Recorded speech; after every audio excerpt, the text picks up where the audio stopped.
Hello! New day, new vlog. I'm with my driver over there. Hindi ko nagagalawin yung camera kasi magloko na naman siya. So, kumusta na po tayong lahat? Kumusta na ang Pinas? Diyos ko, naunsa na. Unsa na may nahitabo sa Pilipinas kung mahal. Ingon pa nila, kay Bisaya ba ako? So magbinisaya ako no ko be. Didis mo ka. So, ingon pa nila, ang hirap at ang sakit mahalin ngayon ng Pilipinas. Dili na ta makaingon na Pilipinas kung mahal. Nakakahiya na, di ba? Ano na nangyari sa ating administrasyon? Ngayon, meron na tayong bagong ombudsman na appointee ni PBBM, pero hindi siya hindi nasayahan yung mga tao, diba? Akala nyo didiis lang hindi nasayahan? Of course, all hindi lang nag-voice out yung iba. And another thing is, bakit siya na appoint ni PBBM? Eh diba dapat ang ombudsman is hindi siya politically inclined, kumbaga. Hindi siya neutral. Oo, dapat neutral siya, impartial siya. Pero kitang-kita naman natin na pagka-DOJ pa niya, talagang pabor siya kasi appointed siya. Ngayon appointed na naman siya as ombudsman. So, kung hindi ako nagkakamali, tama yung aking nabasa at naririnig sa social media na kaya pala siya na-promote kasi, or kaya siya na-appoint para protektahan si PBBM for the incoming years, para walang magkaso. At of course, para rin puksain na naman nila ang Duterte. Nag-file na nga si si Baste, ng kaso sa kanya, 'di ba? Yung pag about doon sa disbarment, about sa ni former president, pero hindi pinansin ng ombudsman.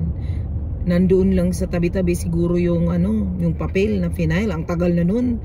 Pero may clearance pa rin si Remulla. So may pala to si Remulla eh. Katulad lang din pala to kay Tulfo, bending the law. Kasi 'di ba, nag-agree siya doon sa sinabi ni Erwin Tulfo na, 'di ba secretary, pwede nating i-bend the law for the sake of the Filipino people? Rafi. No, si Erwin. So anong nangyari kay, 'di ba, ang bilis magsegundo ni second emotion ni Remulla? Yes sir. So 'di ba? So ngayon, nakakahiya ang Pilipinas. Hindi na nakaka-proud, lalo na sa graft and corruption. Nakakahiya. Nung isang araw, I have read some article na meron daw isang Pilipina sa Oslo, Norway, nagpapalit ng pera. Hindi daw pinalitan kasi ang sabi, hindi kami magpapalit dahil yung pera na yan ay a very corrupt country, galing sa very corrupt country. So di ba, maging proud pa ba tayo doon? Hindi na, no? Hindi na natin pwedeng kantahin yung taas noo kahit kanino kasi nakakahiya na tayo.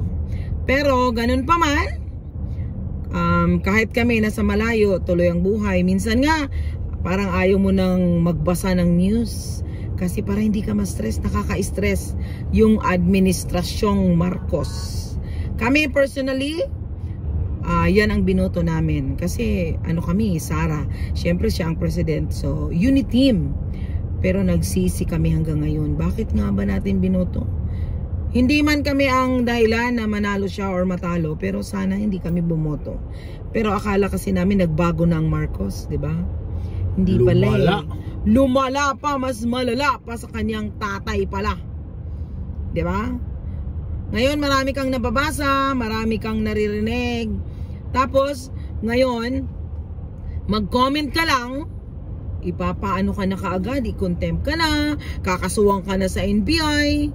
Kaya pala, narinig ko yung narinig ko kahapon or kagabi sa isang YouTube ni Maharlika. Yung si Maharlika pala, kaya pinapatay doon sa Amerika, pinapahanap, tago ng tago kasi 2022 pa pala, in-expose 2023, in-expose na niya lahat itong mga flood projects na to, flood control, pero hindi siya pinaniwalaan.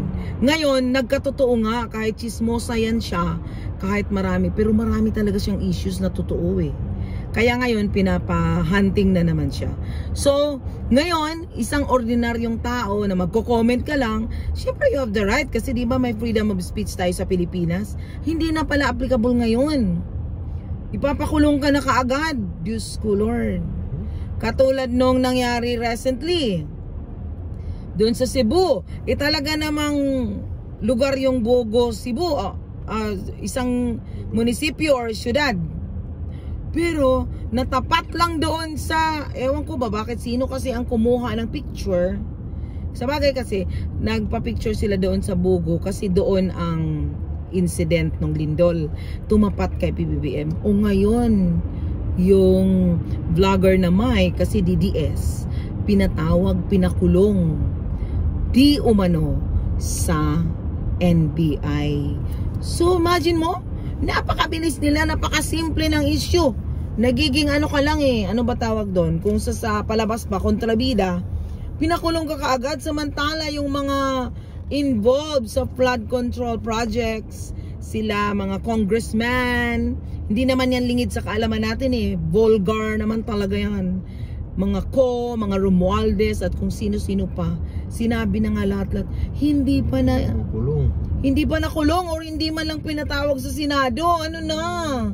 Ano na Pilipinas? Kailan pa ba tayo magbulag-bulagan sa katotohanan?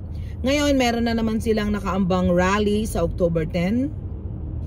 So, hindi natin alam yung previous rally nila nung September, budgeted pala yun ng gobyerno. Kaya hindi sila makasigaw ng BBM resign. So, this October 10, hindi natin alam kung ano din yung rally na yan. Friendly rally lang din yon. Basta ako personally nakakadismaya, nakaka-turn off ang Pilipinas. Parang hindi ka na proud na sabihin na ako ay Pilipino, taas noo kahit kanino, di ba? Hindi na, dapat hindi na muna natin kantahin yun kasi nakakahiya. So yun lamang po, ganun na lang ba tayo? Lagi? Rally, people dapat power. People power na. Ibalik na yung people power. Kaso, wala na kasing nag-lead. Napapagod na rin yung mga tao Diba? Walang nangunguna. Marami nang nagsabi ng people power. Kahit nga si Congressman Kiko, diba? Si Barzaga na napakabata pa. Pero ang lakas ng loob, diba? Kasi tama nga naman yung mga pinagsasabi niya. Siya nga, may hunting na rin issues. Diba?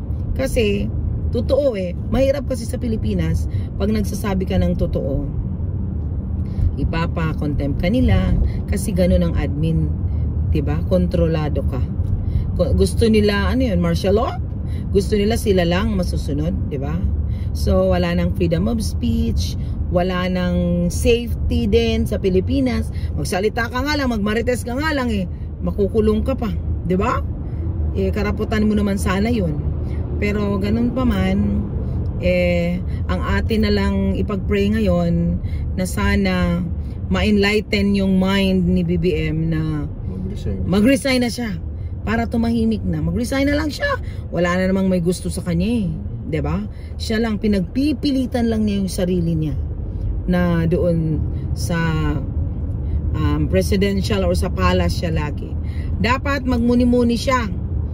Kasi isa pala siya sa mga sangkot sa mga anomalya. So, that is all for today.